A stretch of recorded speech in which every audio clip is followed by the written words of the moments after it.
Cette fois-ci, on prend a égale à n moins 2, b égale à 3n carré plus 2n moins 5. On veut toujours déterminer l'ensemble des entiers n tels que a divise b. Ici, pour répondre à ce type de question, il faut commencer par exprimer b en fonction de a. Et pour le faire, c'est très simple.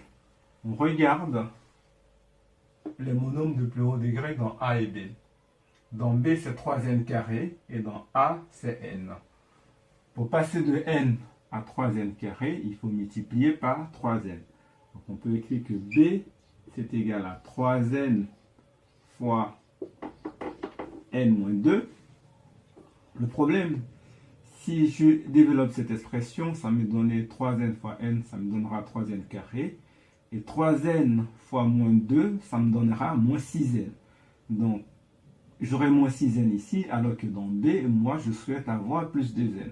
Donc, pour corriger ça, je mets plus 8n et je n'oublie pas d'ajouter le moins 5.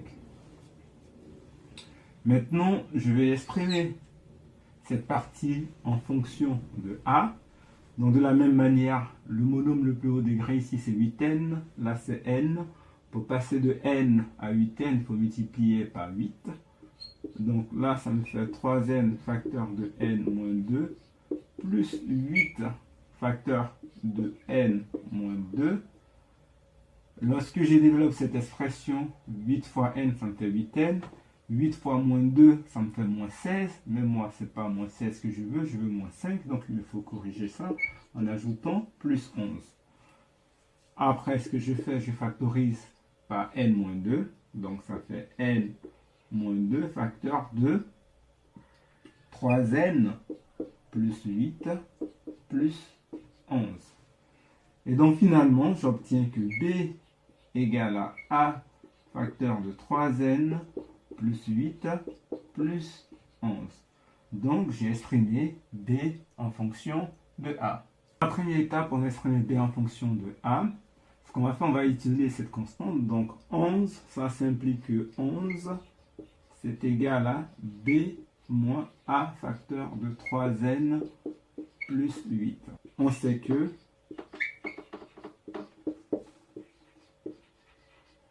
a divise a facteur de 3n plus 8. Si a doit diviser b, comme a divise a facteur de 3n plus 8, d'après une propriété de cours, donc forcément a va diviser b moins a facteur de 3n plus 8, combinaison linéaire. Donc a divise b moins a facteur de 3n plus 8.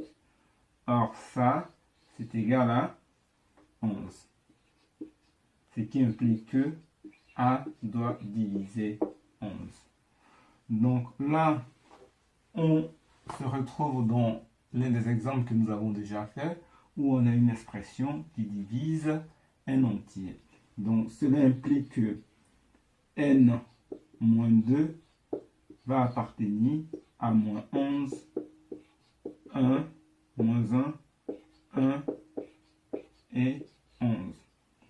Donc cette fois-ci, on a n moins 2. Pour avoir n, il faut ajouter 2. Donc à toutes les valeurs qui sont dans l'ensemble. Donc n va appartenir à donc, moins 9,